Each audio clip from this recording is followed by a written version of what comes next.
Liberté, égalité, sexualité. Et dans cette nouvelle émission des Détricoteuses avec Laurence Decoq et moi-même Mathilde Larère, on a le plaisir, pour parler des mouvements homosexuels, en France surtout, mais aussi un peu à l'étranger, d'inviter Christine Barr, qui est professeure à l'Université d'Angers et qui est une spécialiste de l'histoire des femmes, de l'histoire du genre, de l'histoire des sexualités, qui travaille d'ailleurs beaucoup sur le genre dans les mouvements d'émancipation. En effet, on a fêté là cette année les 5 ans de la loi Taubira pour le mariage pour toutes et tous. 5 ans donc aussi de la plus tristement connue manif pour tous. Eux, ils mettent pas pour toutes parce qu'ils sont pas très inclusifs.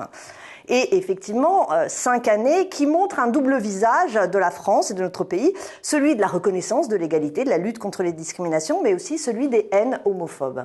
Oui, et puis rappelez aussi qu'en juin prochain, c'est la fameuse marche des fiertés, la traduction de la Gay Pride. On sait peu que c'est un anniversaire, un funeste anniversaire, qui célèbre en 1969 dans un bar gay de New York qui était fréquenté par des travestis. Il y a eu une descente de police et au nom de l'interdiction pour les femmes de porter des vêtements d'hommes et pour les hommes de porter des vêtements de femmes, bousculades, empoignades, violences, verbalisation, etc. Ça a duré 3 nuits justement de revendication, et ça a donné naissance à ce grand mouvement révolutionnaire et qui s'incarne tous les ans par des marches à l'échelle mondiale, européenne et américaine, mais mondiale. Ouais, révolutionnaire, on le voit un peu dans cette affiche qu'on a choisie, qui est celle de la manif de la marche des fiertés de l'année dernière, avec ce point qui est plus effectivement dans la tradition iconographique de la Révolution. Et d'ailleurs, à l'occasion, en prévision de la marche de l'année prochaine, de cette année, le conte des belles tapisseries autogérées. Alors c'est un conte très drôle qui détourne la compte Twitter, un compte Twitter qui détourne la tapisserie de Bayeux dans une approche un peu libertaire. Et donc ils ont fait cette image. Alors vous la voyez, d'un côté vous avez ce qu'ils appellent l'inter-LGBT, laquelle est en prise avec quelques difficultés et qui est porteuse de revendications de lutte contre la discrimination. Et en face, plus offensif, les camarades LGBTQI, donc 2 lettres viennent d'arriver, on y reviendra, qui les interpellent. Mais politisez vos slogans, la Pride sera radicale ou ne sera pas. Et donc justement, on va partir de ça pour poser plusieurs questions à notre sujet du jour, donc les mouvements homosexuels, dont on va se poser la question de leur enjeu, de leur nature, de leurs revendications, égalité, identité, mais évidemment en essayant de questionner surtout leur politisation et leur possible radicalité. Le tout dans une articulation très importante et souvent oubliée avec le genre. Alors, on va commencer comme toute introduction, par un peu revenir sur les mots. Et Christine, on parle donc souvent d'homosexualité, homosexuel, mais alors d'où viennent ces mots? Qu'est-ce qu'ils disent en fait? Alors ce terme homosexuel, homosexualité, c'est déjà un préalable à l'existence de lutte homosexuelle. Il a fallu une catégorie qui ne soit pas trop stigmatisante au départ. C'est d'ailleurs la volonté du créateur de ce mot, qui est un journaliste hongrois, qui en 1869 écrit au ministre de la Justice pour demander la dépénalisation des relations homosexuelles, des relations entre hommes en fait. Et ça permet d'éviter des mots comme sodomite ou d'autres termes comme pédéraste par exemple. Et au même moment, d'ailleurs, un homosexuel, un magistrat, propose le terme de troisième sexe et d'uranien ou d'uraniste pour décrire les personnes, enfin les hommes, qui ont un corps d'homme et une âme de femme et qui sont attirés par les hommes. Et donc c'est à partir de là qu'on a forgé le terme homophobie alors? Alors non, il a fallu attendre un siècle. Ouais. Ah oui, quand même. Ça, c'est tout à fait frappant et c'est la même chose aussi pour les femmes. Le mot sexisme est très récent. Il est bâti sur le mot racisme et il faut attendre les années 1970 pour voir apparaître ce terme. Et l'homophobie, c'est un petit peu après. Et c'est un psychologue qui forge ce terme. Et alors, comment on passe de ces mots à cet acronyme qu'on voit souvent, LGBT ou même LGBTQI? Alors, à quoi ça correspond, ces lettres? Alors, homosexualité, déjà, c'est devenu une catégorie finalement pathologisante, médicale, policière, dit Guy Hockingham. Et les homosexuels des années 70, les militants en tout cas, et les militantes, ne se reconnaissent plus dans ce terme. même si on parle de mouvement de libération homosexuelle. Donc gay et lesbienne, ça va davantage correspondre, et trans, très vite, ça va davantage correspondre aux identités et à la... c'est pas encore le retournement du stigmate, parce que ça on le voit plus avec un terme comme gwyn ou PD, mais il y a un petit peu de ça. Se nommer soi-même. Ne pas être victime en fait de ce qu'on appelle l'allodésignation, être désigné par les autres, alors, pendant longtemps par le clergé, par les juristes, puis par les médecins psychiatres, et ça c'est quelque chose de fondamental dans la démarche de libération, trouver d'autres mots ou retourner les mots infamants pour les resignifier. Et alors les 2 dernières lettres, QI. Alors queer et intersexe. Bon, sans oublier les mouvements trans qui sont très souvent oubliés alors qu'ils sont anciens. La première association trans en France, c'est 1965. Et dans les années 90, c'est un mouvement associatif qui se structure beaucoup et qui a beaucoup à gagner, beaucoup à revendiquer. Queer, c'est un mouvement, un courant de pensée aussi qui vient des États-Unis, et qui va chambouler les manières de penser l'identité à partir des années 90 et désigner aussi de nouveaux comportements, de nouvelles sensibilités. Et puis les intersexes, c'est un combat d'actualité puisque la création d'un sexe neutre pourrait finalement régler ce binarisme du sexe qui est fondamental dans cette histoire. On est homme ou femme, et ces définitions sont classiquement reliées aussi à une orientation considérée comme normale. On est homme hétérosexuel, femme hétérosexuelle, ça fait partie de la définition d'être homme, d'être femme, et c'est ça aussi que les mouvements de libération homosexuelle vont attaquer d'une certaine manière, pas toujours, mais en partie. Et alors, dans les symboles, l'arc-en-ciel. Alors, l'arc-en-ciel, c'est un graphiste militant gay de San Francisco qui le met au point pour la Gay Pride à San Francisco, la première, je crois que c'est 1977. Enfin, pour la Gay Pride de 1977. Voilà, il y a diverses significations. Ça a vite été adopté par les mouvements gays, les commerces aussi, la culture LGBT, parce qu'on va quand même assez vite cesser de dire gay et lesbienne. Voilà, donc que dire d'autre sur ce symbole ? Tout mouvement a un drapeau, voilà, et il exprime la diversité. Oui, je crois que c'est ça qu'on peut retenir pour faire vite. Et alors, pour continuer un peu dans cette approche introductive, on dit trop souvent, à tort sans doute, qu'il y a un retard français dans le champ historiographique des études LGBT. Alors, qu'est-ce qu'on peut dire un peu là-dessus ? Que les études, elles sont un petit peu l'image de l'intensité du mouvement sociopolitique. Il y a un lien très fort. Donc aux États-Unis, bien sûr, c'est plus fort, et dans d'autres pays anglophones. Mais je trouve qu'on a un peu tendance quand même à sous-estimer les recherches qui se font dès les années 70 dans les universités en France et qui n'ont pas été fédérées par... Parce qu'on n'est pas dans le système universitaire états-unien, elles n'ont pas été fédérées comme un champ d'études LGBT. Néanmoins, il y a quand même eu plus d'une centaine de thèses entre les années 70 et les années 2000, ce n'est pas rien quand même. Bon, l'histoire n'est pas très audacieuse sur ces questions-là, mais il faut signaler quand même dès 79 la thèse de Marie-Jo Bonnet, sous la direction de Michel Perrault à Paris 7. Et des thèses qui se font à Paris 8, à Paris 7 et dans bien d'autres universités. Donc il n'y a pas rien, mais l'université française, de manière globale, se montre plutôt hostile et frileuse, ce qui n'empêche pas des militantes et des militants de faire des thèses et de publier. Comme Hockenheim d'ailleurs, dont on reparlera. Mais il est un des premiers à faire cette thèse en philo. Et alors, toujours faire de la recherche, il faut des archives. Et il y a eu, au début des années 2000, avec l'élection de Delanoë, maire de Paris, l'idée qu'il fallait lancer un centre d'archives LGBT. Alors ça n'a pas abouti au début, ça a été un peu abandonné, c'est les associations qui ont suppléé. Et puis en septembre dernier, dans le sillage du film 120 battements de cœur, 120 battements par minute, je vais y arriver, Act Up a remobilisé les troupes et s'en est suivi un petit débat d'ailleurs dans lequel tu es intervenu, mais pour soutenir la création d'un centre. Et là, ça a été annoncé par la mairie de Paris, un centre pour 2020. Alors, en attendant, on faisait... Ça a été accepté. Ça a été accepté, ouais. Et, suivre. Alors, avant ce centre, on faisait comment pour faire des recherches On avait quoi comme type d'archives?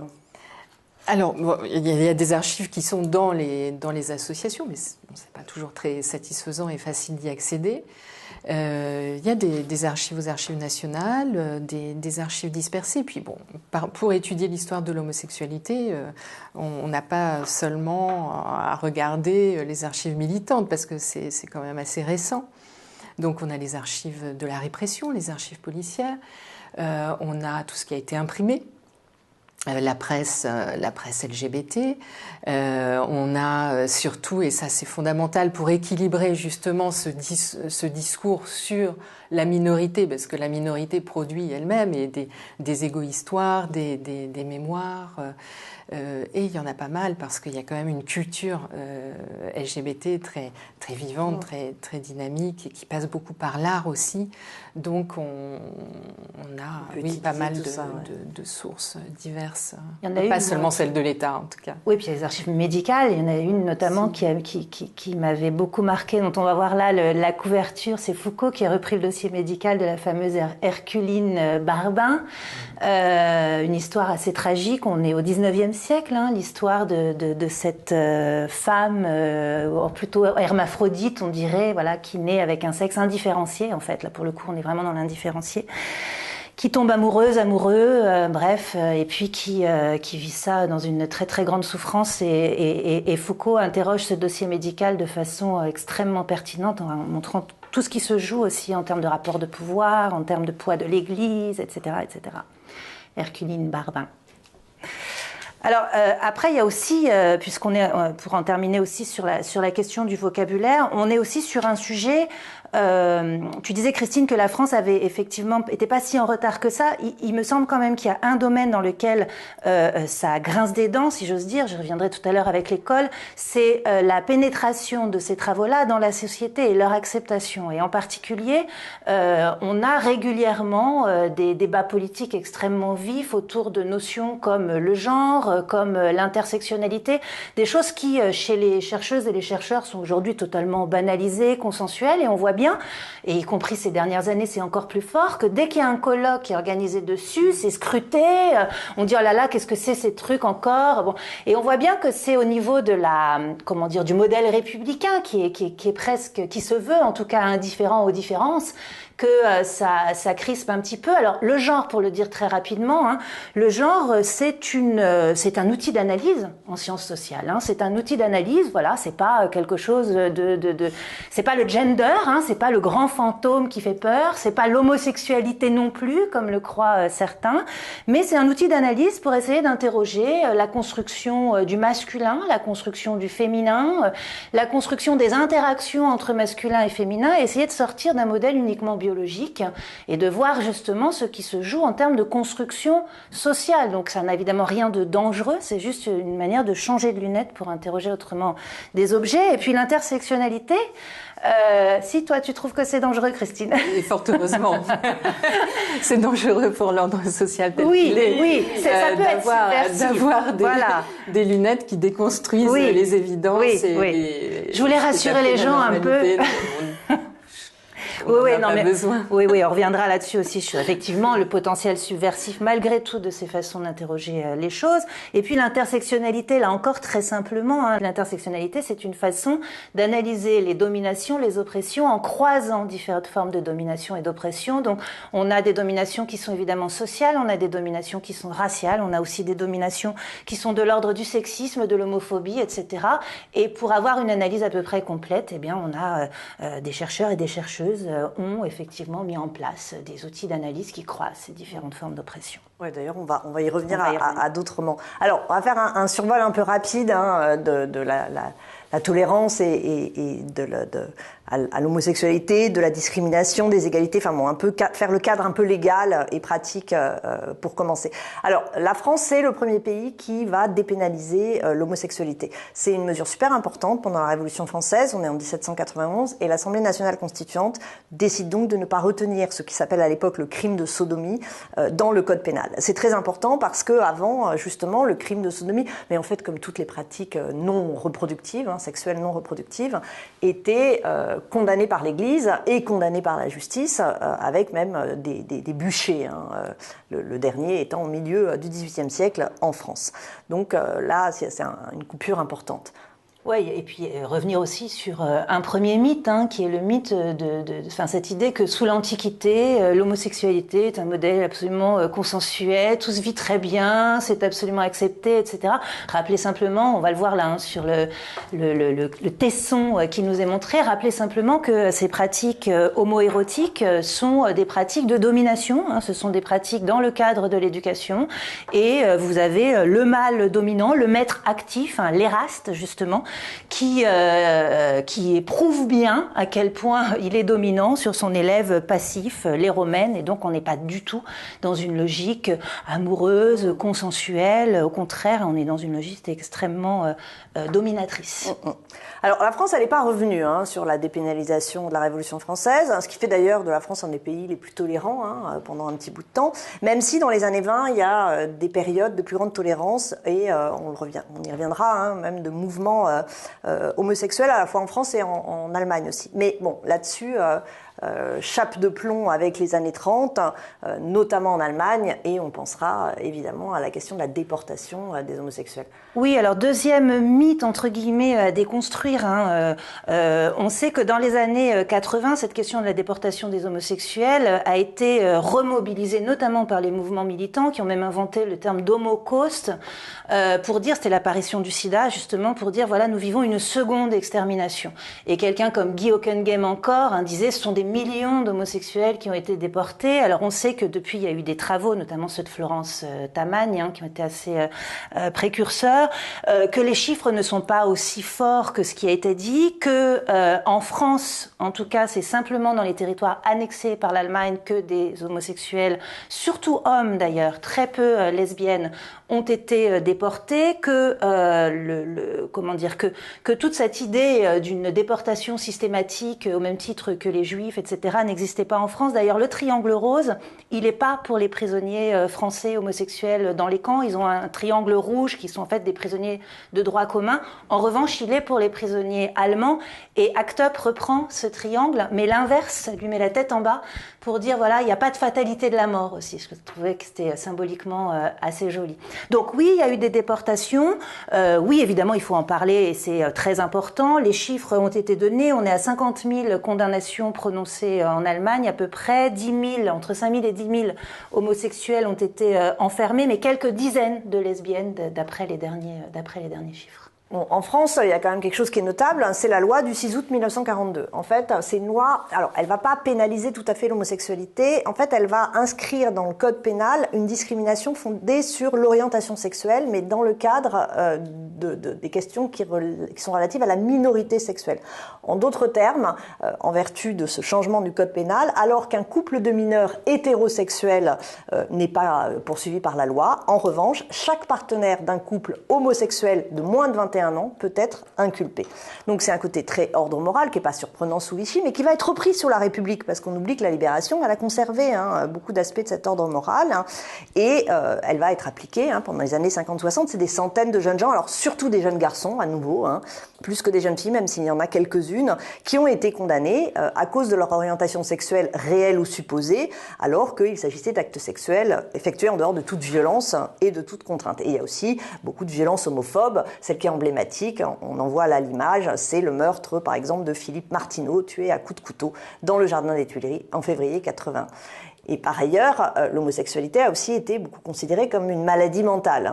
Mais peut-être Christine, tu vas en parler un peu. Oui, et puis au point que l'Organisation mondiale de la santé l'inscrit dans la liste des pathologies. Il faudra attendre 1990 pour que l'homosexualité en sorte.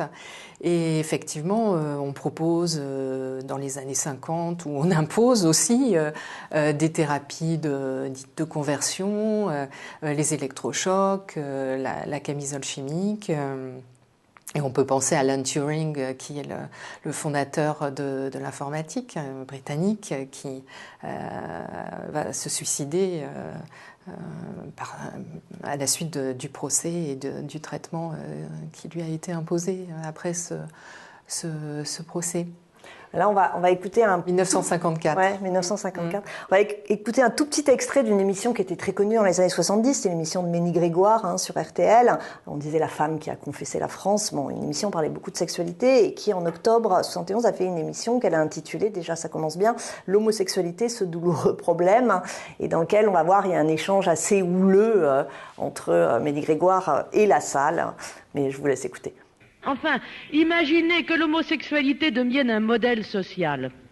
Eh bien, je ne sais pas, nous serions très vite par produit. Enfin, je sais pas, il y a tout de même là quelque chose. Il y a une norme de vie. Il y a tout de même une négation de la vie et des lois de la vie dans l'homosexualité. Je pense tout de même qu'on peut répondre ça sans blesser personne, il me semble. Alors, oui, c'est quand même assez étonnant d'avoir quelqu'un qui dit, mais avec vraiment la plus grande bienveillance possible, parce qu'elle veut les aider, tous ces homosexuels malades, et donc dit, voilà, c'est la négation des lois de la vie quand même. On reparlera de cette émission parce qu'elle est importante dans l'histoire des luttes. Alors, bon, 82, je passe vite, l'élection de Mitterrand, la discrimination qui était dans le code pénal depuis Vichy est supprimée. La même année, les fichiers de la police sont détruits, il y avait des fichiers homosexuels. Et donc, en 90, l'OMS supprime l'homosexualité des maladies mentales. Pour autant, l'homophobie va se réveiller à plusieurs reprises. Donc, au moment de l'épidémie du sida, avec cette expression « cancer gay », on le voit sur les unes, sur cette image, et à nouveau, grande flambée d'homophobie avec le vote du Pax en 1999, qui a été dans les manifestations anti-Pax appelé pacte d'agression contre la société. On retrouve un petit peu ce que disait Ménie Grégoire. Et puis, encore plus organisé, le vote, lors du vote du mariage pour tous, avec ces affiches très violentes. On a, de toute façon, depuis peu, une augmentation des actes homophobes, plus de 20% dans la dernière année, ce qui s'explique parce que les gens portent plus plainte, mais aussi parce qu'il y en a plus. Et rien que le 14 mai, Jérôme Martin, qui est un militant LGBT, un ancien d'ACT UP, s'est fait insulter sur Twitter. On voit le tweet et s'est fait traiter sur Twitter de sidaïque. Donc on retrouve en plus ces anciennes haines, des haines qui sont particulièrement présentes à la droite et à l'extrême droite. Le mot sidaïque a été créé par un journaliste extrême droite et sans doute un dérivatif donc de judaïque, ce qui montre ce que dit le linguiste Maurice Tournier, que il est tordu de naissance par l'antisémitisme. Et Jean-Marie Le Pen le reprenait souvent. On se souviendra qu'il comparait les porteurs du sida, du virus du sida à des lépreux. Et cette citation là que l'on voit aussi où il dit qu'est-ce qu'il faut que je fasse, que je me marie avec un noir homosexuel et sidaïque. Donc là, on a une forme d'intersectionnalité des haines. Oui. Ben oui, j'ai envie de faire la promotion de cette expression. On devrait toutes et tous l'avoir en tête. L'homophobie ou les LGBT-phobies, pour être plus précise, ça fonctionne avec d'autres discours de haine, et notamment l'antiféminisme. L'antisémitisme, je l'ai vérifié il n'y a pas très longtemps, une fois de plus, en faisant une étude du journal Minute, dans un colloque sur l'antiféminisme. Et la récurrence de l'homophobie était tout à fait frappante. Donc ça, c'est quand même le noyau dur idéologique, il existe. Bon, maintenant, les autres courants politiques n'ont pas toujours été très bienveillants ou conscients des enjeux d'émancipation qu'il y avait derrière la demande de droits et aussi de protection juridique. D'ailleurs, on en profite pour apporter tout notre soutien public à Jérôme Martin. Cette intersectionnalité d'ADN, on l'a retrouvée aussi au moment des débats sur la manif pour tous, et notamment à l'école. Puisqu'à l'école, il s'est passé en 2014, c'est ce qu'on a appelé la journée de ce que les initiateurs et initiatrices de cette journée ont appelé elles-mêmes et eux-mêmes la journée de retrait de l'école. On va voir là une image qui est absolument dramatique et angoissante, avec cette marelle et tous les mots de l'homophobie qui défilent. En fait, qu'est-ce qui s'est passé? Ça rejoint ce que je disais tout à l'heure sur la question du genre. Il y a eu une espèce à la fois de congruence chronologique et de rencontres, de circonstances, de faits. D'abord, dès 2012, un premier débat sur la question du genre à l'école. Alors, soi-disant, le genre serait entré dans les manuels scolaires. Alors, on s'est mis à scruter tous les manuels scolaires, notamment de biologie, pour s'apercevoir que c'était ni dans les programmes et quasiment dans aucun manuel scolaire. Donc, la construction véritablement d'une angoisse. Ensuite arrive la mise en place dans les écoles des ABCD de l'égalité, qui sont vraiment les outils les plus consensuels du monde sur la question des inégalités entre les filles et les garçons. C'est vraiment au niveau de dire on arrête d'acheter du rose aux filles et du bleu aux garçons, qui ont rencontré ce débat sur la question du genre. Là-dessus, encore congruence raciste, on l'oublie souvent, mais Christiane Taubira qui va porter la loi et Najat Vallaud-Belkacem qui est arabe, donc des remarques racistes aussi sur les deux protagonistes. La première sur la loi et la seconde sur les ABCD de l'égalité. Et tout à coup, une espèce de truc qui monte comme ça, et une angoisse d'ailleurs assez sincère dans certaines familles des catégories populaires qui se disent mais au fond dans les écoles on apprend à mon fils à être pédé, on lui apprend à 3 ans, il y avait un petit film aussi qui circulait pour sensibiliser les enfants à la question de l'homosexualité. C'était un petit film où on montrait 2 poissons amoureux, donc vraiment très très subversif, et donc il y a la construction comme ça de cette angoisse et des mamans mais très honnêtes encore une fois, disant moi je veux pas qu'on apprenne à mon fils à devenir un PD et tout. Et puis il y a tout ça qui monte, cette journée qui est organisée, et dans certaines écoles, moi je me souviens j'avais des étudiantes qui étaient en stage dans des écoles primaires, dans certaines écoles ce jour-là il y avait presque 3/4 des enfants qui ont été absents, donc ça a été quelque chose d'absolument dingue. Et on se souvient de pancartes mises sur les écoles où c'était écrit ici on n'enseigne pas la théorie du genre, pour rassurer les parents.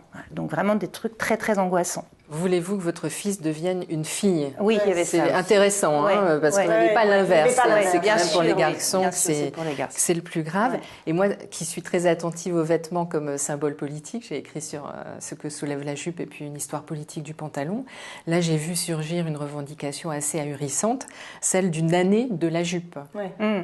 Pour que les femmes, en ne portant plus le pantalon pendant 1 an, les mamans prennent conscience de leur authentique et véritable nature de femme. Oui. Et de mère. Bon, on va essayer de reparler un truc plus positif après les problèmes à l'école. Alors, Christine, quand est-ce qu'ils apparaissent finalement les premiers mouvements homosexuels? C'est pas si récent que ça au bout du compte.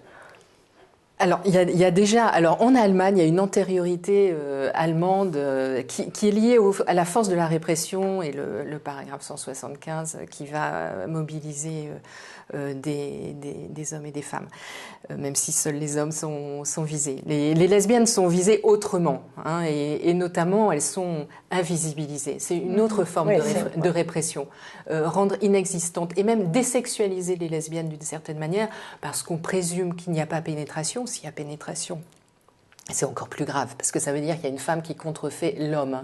Mais la présumée absence de pénétration fait que, comme c'est à cette aune-là qu'on juge l'acte sexuel, finalement, il n'y a pas d'acte sexuel. Alors, dans beaucoup de pays, on raisonne comme ça, en se disant, on rend invisibles les relations lesbiennes.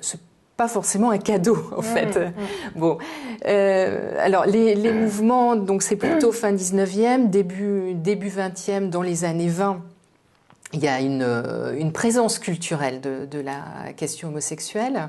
Il y a une première revue en France, il y en a plus ailleurs. La revue Inversion en France, elle est très vite censurée.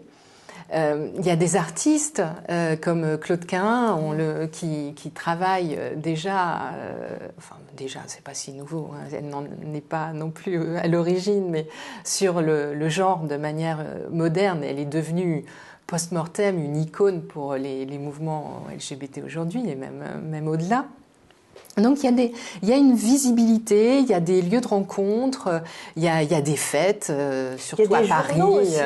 Oui, il y a des journaux, il y a des petites annonces. Enfin, il y a vraiment une communauté est un terme excessif, mais voilà, quelque chose qui se passe, une identité commune partagée, une culture partagée. Et puis, bon, tout ça est quand même assez brisé par les années suivantes et l'ordre moral post-vichiste. Donc, il faut attendre les années 50. En 1954, on a un mouvement réformiste, homophile, qui est créé, qui s'appelle Arcadie, qui va jouer un rôle très important et qui va être complètement submergé par la vague radicale post-68 qui se manifeste avec la création des mouvements de libération. Cette fois-ci, on emploie le mot libération homosexuelle aux États-Unis d'abord, on en a déjà un petit peu parlé, 1969, et en France, 1971. Et l'épicentre de ces mouvements de libération, c'est vraiment la ville de San Francisco. Les pratiques, les mots pour dire la vie gay et lesbienne, vraiment beaucoup de choses partent de là. Le premier élu ouvertement homosexuel est élu à San Francisco, Harvey Milk, qui sera assassiné par un autre élu homophobe. Voilà, donc les États-Unis, et notamment la Californie, et notamment San Francisco, jouent un rôle majeur. Mais bon, si ça prend ailleurs, évidemment, c'est qu'on retrouve plus ou moins un petit peu partout les mêmes aspirations et qu'il y a quelque chose de mondial qui se joue avec des décalages temporels, bien sûr. Mais... On a même une internationale homosexuelle révolutionnaire qui se crée à cette période-là, mesdames. Internationales, oui. Ouais, et ce que tu disais, effectivement, les États-Unis, c'est aussi les Black Panthers, par exemple. On retrouve cette question d'intersectionnalité. Les Black Panthers accueillent aussi les premiers mouvements qui se revendiquent gays et révolutionnaires. Et puis en France, bien sûr, on a la fameuse création du Front homosexuel d'action révolutionnaire, le phare, voilà. Alors on parle souvent de Guy Hockenheim, qui est un peu la figure iconique de ce mouvement-là. Mais enfin, il n'y a pas que des hommes. Il y a aussi il y a Françoise Daubonne. Et puis il y a Anne-Marie Grélois, dont on parle peu, mais qu'on va entendre là dans ce petit extrait de film. Nous ne nous reproduisons pas. Par conséquent, nous ne perpétuons pas les biens de la bourgeoisie. L'héritage avec nous, c'est foutu, il n'y en a plus. Bon, de toute façon, ce que nous reprochent surtout les hétéroflics, c'est évidemment que ce soit eux qui nous ont fait et qui nous feront encore. Voilà, alors cet extrait, on l'a choisi aussi parce qu'il nous a semblé intéressant dans la mesure où elle dit nous ne reproduisons pas, nous les femmes homosexuelles, nous les femmes lesbiennes, nous ne reproduisons pas les biens de la bourgeoisie, avec nous l'héritage c'est foutu. Donc ça c'est extraordinaire parce qu'on voit bien aussi qu'il y a une dimension anticapitaliste qui est très très forte, et c'est là aussi où il y a une dimension extrêmement politique, extrêmement révolutionnaire que l'on va trouver tout au long du phare. Il faut rappeler que Guy Hockenheim est aussi une figure iconique du maoïsme, On est juste après 1968.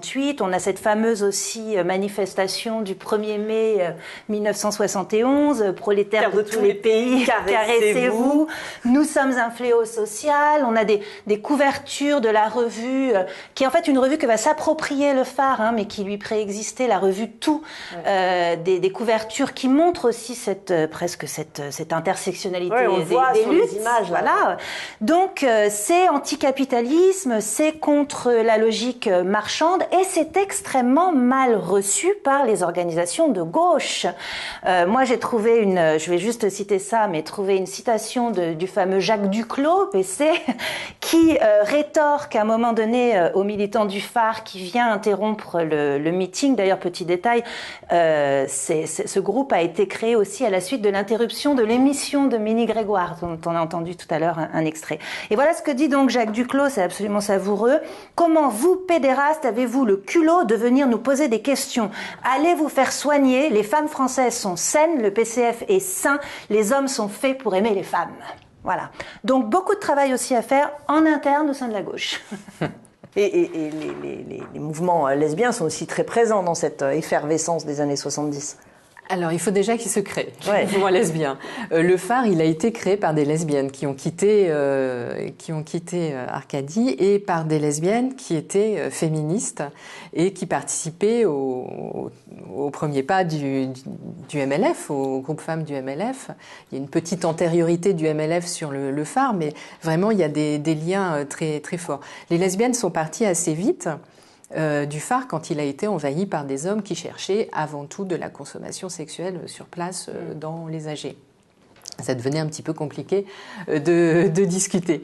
Et elles ont créé, pour certaines, les Gouines Rouges, donc en 1971. Donc c'est un groupe qui devient assez mythique en ce moment. Il fait rêver les étudiantes qui ont envie de faire des mémoires sur le sujet.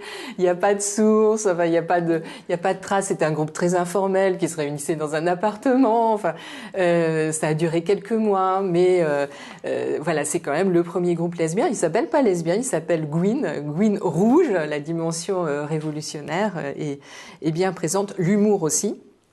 Le retournement du stigmate.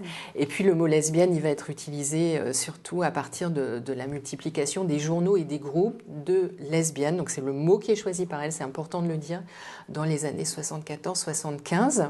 Et puis ensuite, il va y avoir un processus d'autonomisation des lesbiennes. Mais la place des lesbiennes dans le mouvement féministe, c'est quelque chose de fondamental à souligner. Il y a l'acte fondateur du MLF, c'est le dépôt de la gerbe sur la tombe du soldat inconnu. Il y a une grosse majorité de lesbiennes parmi les manifestantes. Et quand on sait à quel point le mouvement féministe va s'organiser pour défendre en priorité la liberté de l'avortement, c'est intéressant de voir que tant de femmes qui finalement personnellement n'étaient pas forcément concernées, se sont engagées pour une cause qui concernait une grosse majorité de femmes, bien évidemment. Et ces lesbiennes, elles ressentaient une certaine lesbophobie, le mot n'existait pas encore, dans le mouvement de libération des femmes, et certaines sont parties. Et puis Monique Wittig aussi a joué un très grand rôle en théorisant en 1980 le fait que, d'une certaine manière, les lesbiennes ne sont pas des femmes, qu'elles échappent à cette condition, elles ne sont pas appropriées par les hommes. Il y a la dimension révolutionnaire, on la trouve aussi dans une analyse en termes de classe des hommes, classe des femmes, et coucher avec les hommes, d'une certaine manière, c'est une collaboration de classe, si on suit ce raisonnement. Et ça va beaucoup cliver le mouvement féministe et plus tard, donc un courant de lesbiennes radicales va se former en 81 de manière internationale. Mais il y aura aussi des groupes lesbiens, plus modérés, qui ont à cœur de développer une vie culturelle lesbienne et une autonomie des questions lesbiennes par rapport aux questions féministes qui tourne peut-être un peu trop autour de toujours les mêmes questions, la répartition des tâches domestiques ou les questions d'avortement et de contraception. Donc cette autonomisation, c'est dans les années 1980. Et il est un petit peu trompeur, c'est vrai, de parler de mouvement LGBT, parce qu'on a effectivement des lesbiennes dans des groupes mixtes LGBT, effectivement, mais beaucoup de lesbiennes militant en tant que lesbiennes ailleurs dans le mouvement féministe ou dans un mouvement lesbien, vraiment dans une grande non-mixité. Alors dans la suite des mouvements, il faut qu'on cite très très rapidement, parce qu'avec le film de l'année dernière, ça a été connu, ACT UP, qui a eu à la fois des revendications et des formes d'action très radicales. On voit par exemple l'action à la Concorde, qui est assez connue. Mais bon, c'est vrai qu'on a parfois l'impression, mais on va en discuter, que finalement on a un nouveau militantisme sexuel un peu moins radical, plus récemment, moins révolutionnaire, qui remet moins en cause la famille, les institutions patriarcales, etc. Alors si on regarde un peu ce qui se passe maintenant, qu'est-ce qu'on peut dire ? Il y a notamment le terme aussi, l'apparition du terme d'homonationalisme. Alors, là aussi, c'est un peu ma marotte, mais on a comme ça des formules qui méritent d'être explicitées aussi pour le plus grand nombre. On a homonationalisme, on en a une autre dont on parlera peut-être, qui est l'impérialisme gay, dont on a parlé il y a pas très longtemps là, parce qu'il y a une conférence qui a été organisée à Paris 8 qui s'est intitulée Contre l'impérialisme gay et qui de fait a choqué. Alors, est-ce que, en deux mots, déjà, l'homonationalisme, ça correspond à quoi ? Et on peut aussi parler du fémonationalisme, Donc finalement, l'instrumentalisation de la cause gay, enfin d'une cause de libération, pour exclure une partie de la population. Alors c'est souvent dans une dimension xénophobe et islamophobe. Voilà, c'est ça. L'homonationalisme, en fait, c'est le fait de considérer que les homosexuels, l'homosexualité, c'est occidental et c'est un modèle qui mérite d'être exporté parce que c'est le modèle de la tolérance et c'est un modèle qui va se fondre complètement dans la logique de la société néolibérale, etc. Et donc, ça sert à rien de réclamer une subversion et un renversement des structures du patriarcat ou de classe, puisque l'idée, c'est simplement aimons-nous les uns les autres, aimons-nous les unes les autres. Et ça a été reproché par certains groupes plus radicaux qui, eux, considèrent que la dimension radicale est justement antiraciste et décoloniale. C'est ça l'impérialisme gay, en fait. Hein, c'est la lecture décoloniale qui vient se greffer à tous ces enjeux-là, mérite aussi d'être travaillé comme un objet de libération. Oui, non, mais il y a tout un travail militant à mener et qui est en partie mené, peut-être pas assez, hein, quand on voit, par exemple, qu'il n'y a pas de différence entre le vote gay et le vote hétéro. Ça peut un peu surprendre et le gender gap aussi, le vote homme-femme finalement. Moi j'ai beaucoup tendance à comparer en fait avec l'histoire des femmes et la question du genre. On voit aussi que le gender gap il se réduit, donc ça montre quand même les progrès de ces idées populistes.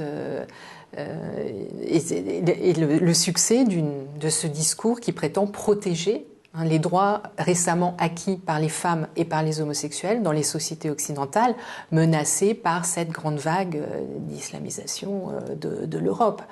Donc voilà, ce qu'il faut démonter, c'est ce mythe de l'islamisation de l'Europe qui fait des ravages. Et alors pour terminer, parce que voilà, l'émission touche à sa fin, mais je voudrais quand même poser une dernière question. Les sociologues de la sexualité, par exemple Michel Boson, affirment haut et fort qu'il n'y a pas eu de révolution sexuelle. Alors est-ce que on peut parler de révolution sexuelle ? Oui. Oui. Moi, je trouve que c'est une révolution hallucinante à l'aune de toute l'histoire de l'humanité. Cette liberté de s'identifier, cette liberté sexuelle, elle est absolument inouïe, fragile à mon avis comme acquis. On a vu que l'histoire montre qu'il peut y avoir des régressions comme dans les années 30, 40, 50. Mais oui, c'est la maîtrise de la fécondité, la reconnaissance. On le voit dans l'opinion, par exemple, le recul de l'homophobie chaque année dans l'opinion. C'est quand même voilà. À partir de 1986, les sondages d'opinion disent que une majorité de Français considèrent que l'homosexualité est une manière comme une autre de vivre sa sexualité. Voilà, 1986, on bascule dans l'autre sens. Bon, alors ça c'est ce qu'on pourrait appeler des progrès, peut-être pas une révolution. Moi je pense que le droit peut produire aussi des révolutions et que le mariage déstabilise profondément le sens de cette institution qu'on ne peut plus analyser du coup de la même manière qu'on le faisait dans les années 70, surtout qu'en plus il y a quand même eu l'égalité entre hommes et femmes qui a modifié dans les années 70 la réforme du Code civil. A modifié aussi le sens du mariage. Voilà, donc il faut historiciser tout ça. Et je pense que si le mot révolution peut être utilisé à bon escient, c'est justement par rapport à la question des sexualités. S'il y a une révolution qui n'est pas décevante et ratée, c'est bien celle-là. Mais dans ma conception de la révolution, c'est une révolution qui est inachevée. On a souligné, et on aurait pu le faire encore plus, que dans cette affaire, le genre marque les représentations et les pratiques sexuelles, et on est encore loin d'une égalité homme-femme, par exemple, dans ce domaine-là. La survisibilité des gays par rapport aux lesbiennes est un problème récurrent et pose des problèmes concrets dans l'organisation des luttes. Est-ce que vous voulez ajouter quelque chose? Non, mais voilà, on est trois femmes pour en parler. Voilà, c'est les détricoteuses. Nous invitons toujours une femme. C'est aussi une manière de nous rendre plus visibles, lesbiennes ou non. Voilà. Donc, merci beaucoup, Christine. Voilà, c'est la fin de l'émission. Alors, je vais juste faire une petite biblio rapide. On a cité pas mal de bouquins pendant. Donc, effectivement, tes livres, Christine, sur les garçons ou l'histoire politique du pantalon, le livre de Florence Tamagne sur l'homosexualité en Europe. Je rajouterai le dictionnaire des cultures gays et lesbiennes, sous la direction de Didier Héribon. Et le dictionnaire de l'homophobie sous la direction de Louis Georgetin. On peut aussi citer de Massimo Prearo le moment politique de l'homosexualité, qui était assez au cœur des problématiques qu'on s'est posées, ou le livre qu'on a cité aussi de Marie-Jo Bonnet, Les relations amoureuses entre femmes, qui a été donc publié en 1981. Et le petit dernier, L'inspecteur et l'inverti, la police face aux sexualités masculines à Paris, 1919-1940, par Romain Jaouin, qui a obtenu pour son master le prix de l'association Mnémosyne pour la promotion de l'histoire des femmes et du genre. Donc cette association montre à l'occasion qu'elle défend l'histoire du genre de manière large, très en incluant active. Les sexualités, bien sûr. Et Mnémosyne très active aussi sur les questions scolaires. Donc on la remercie aussi pour tout son travail là-dessus. Eh bien, merci et à la prochaine.